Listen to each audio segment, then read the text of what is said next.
Thanks for joining this short introduction to Interoception. My name is Vicky Rosengarten. I'm an advisory teacher in the Sense Success team supporting mainstream settings in Waltham Forest. The aim of this webinar is to provide you with some understanding of what interoception is and the role it can play in the emotional development of children and young people with additional needs, and how this can positively impact on behaviour in the classroom. There's a growing body of research in the field of mental health that highlights how if we can build interoceptive awareness in our children and young people, we are really helping them to manage their emotions more successfully and to self-regulate. I'm going to have a brief look at how they're connected. So what is interoception? Well, we're all familiar with our 5 external senses involved in exteroception, but there are also 3 internal senses which work to control our body awareness, so how our bodies are moving and interacting with our environment. And interoception is one of those 3, and it's often thought of as the 8th sense or the hidden sense, because it's the sense we use when we ask ourselves, how do I feel? How do I feel inside? And so it's our body's ability to identify our internal sensations from your organs, including the skin. So when the interoceptive system is working properly, these internal sensations and signals alert us to our internal state. So they tell us how comfortable or uncomfortable we are. And if this state becomes unbalanced and we're experiencing some kind of discomfort, then we're motivated to take action and to do something that will restore the balance and help us feel more comfortable. So for example, if we're feeling hungry, we sense that in our stomachs usually, and that motivates us to eat. Once we've eaten, if we're feeling full, we tune into that sensation and we stop eating. If we're out of breath after exercising, then we may rest. And if we've got pain in our muscles, we either rub them or stop exerting ourselves. If we notice our muscles are shivering or we've got goosebumps on our skin, that gives us a clue that we're cold and prompts us to put another layer of clothes on. Or if we're feeling thirsty, then we get a drink. If we feel the need to urinate, we go to the toilet. So we can see when we're well connected to these internal body signals, we can choose how to respond more often and more quickly. And if we become unbalanced, however, if these key needs are not being met, then we might find that our ability to function and express ourselves in a balanced way becomes more difficult. And remember, these sensations not only indicate physical discomfort, they can also tell us when we're emotionally uncomfortable.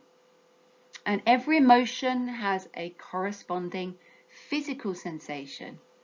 So when we have a tight knot in our stomachs, we might be feeling anxious, so we take some deep breaths and slow down.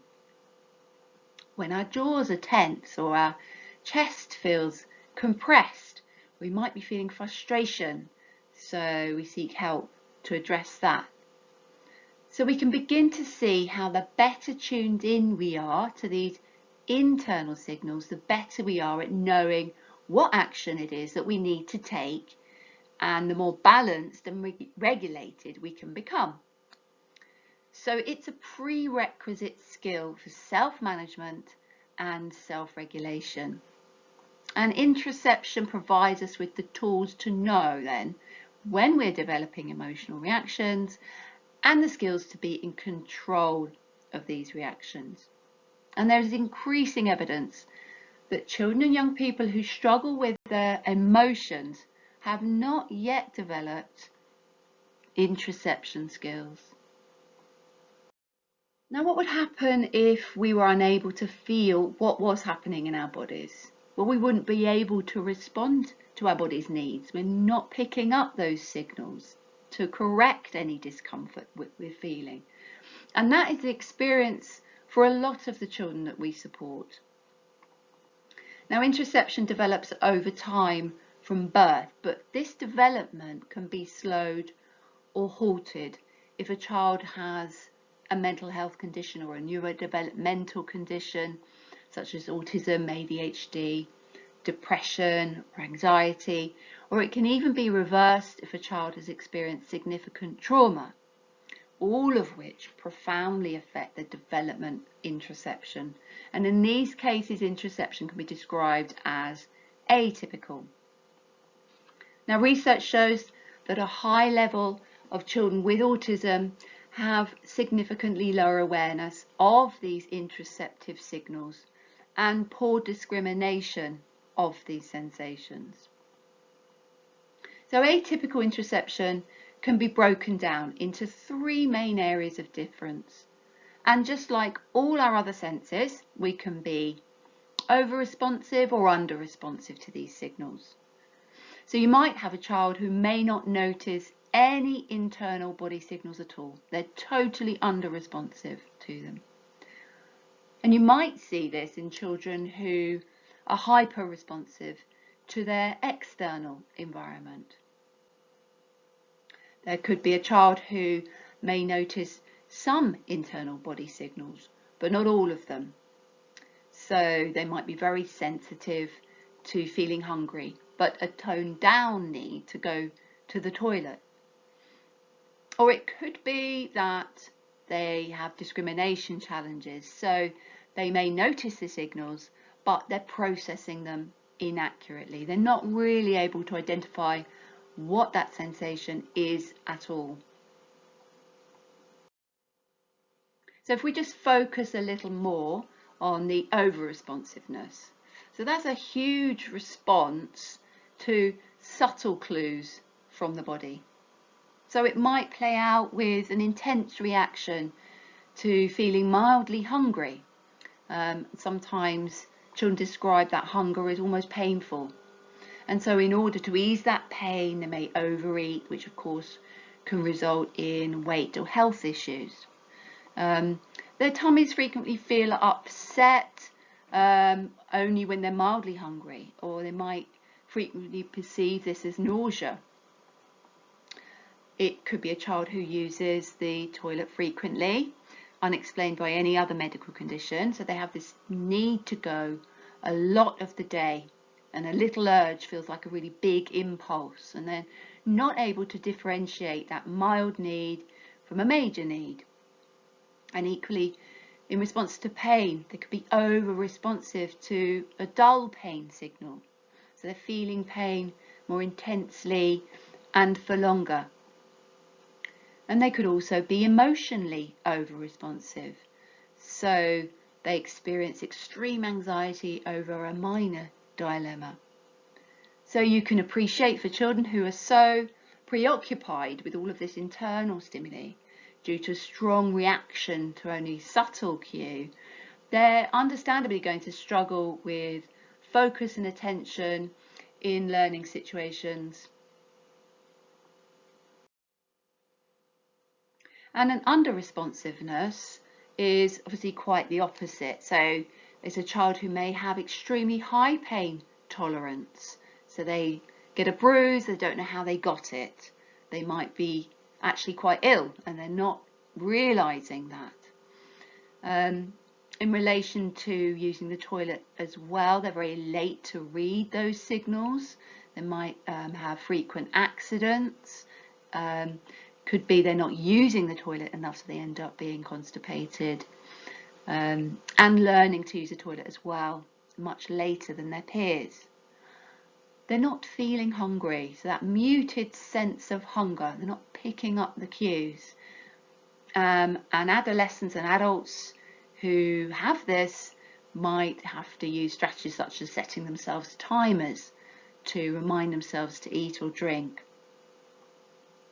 And equally, they can't tell when they're full after eating. They're not picking up on those cues, which could result again in overeating and health issues. They may not be reacting to being particularly hot or cold. So it might be that child who runs around at playtime and they're still wearing the jumper that they wore walking to school that morning when the temperature was much cooler. So they're red in the face, they're overheating. They really could do with taking a layer off and cooling off, but they're not picking up those cues. And children who are under-responsive to fatigue, they're not understanding when their bodies are getting tired, so they overexert themselves until they're really, really exhausted. So our children could go all day without taking any action to respond to these urges. They could be in discomfort. So we can appreciate how hard that can be for our children and the impact this can have on their emotional well-being. So these discrimination issues are compounded when they also find it very difficult to read the body signals that indicate an emotional response. So when we're feeling angry, for instance, we know that our hearts begin to race. We might become hot, palms get a bit sweaty. We might have tight muscles and become a bit irrational and loss of concentration. But anxiety could also cause a similar response, but we can usually piece together the other physical sensations and reactions that we experience associated with each of those emotions to tell the difference between them. So I know I'm angry because, as well as racing heart, I also get a pain in my head and my face gets really hot.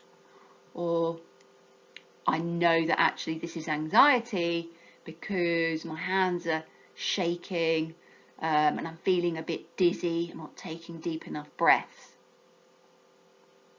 So if your child has poor interoceptive awareness, they may notice only that their heart is racing and not pick up all those other cues. So they may react with anger in situations when actually they're feeling rather fearful. Or it might be that they become really distressed when they actually need to use the toilet. So they can't tell what it is that they're feeling. So as I say, every emotion is linked to a physical sensation in our bodies. And if a child is having a hard time discriminating the signals and knowing whether the signal is coming from a physical or an emotional place, or indeed both, the child can become really confused as to know what it is that their bodies need. So are they feeling sick, or is it hunger? Are they excited, or are they cross? So our children can understandably become really rather overwhelmed, distressed, and dysregulated. So before our children and young people get to a point of self-regulation and managing how they feel, we can see how complex this process is. We need clear information about our emotions to control them, to identify the body signals in the first instance, and then accurately identify and interpret these signals in order to know what action to take, and then take that action to redress the imbalance. And without good interoceptive awareness, self-regulation cannot exist. So our ability to read our own physical signs is directly related to how well we can identify and self-regulate our emotional state. I hope by raising your awareness of the role that interoception plays in that process can provide you with some insight into why the behaviours of our children and young people tell us that they are struggling at times, and how investing our time in building their interoceptive awareness can lay the foundations for developing self-regulation. So for practical ideas on how you can go about building interoceptive awareness, have a look at these resources listed here. And please keep checking the Send Success website or follow us on Twitter to keep up to date with our training courses on interoception that are coming up. And thank you so much for listening.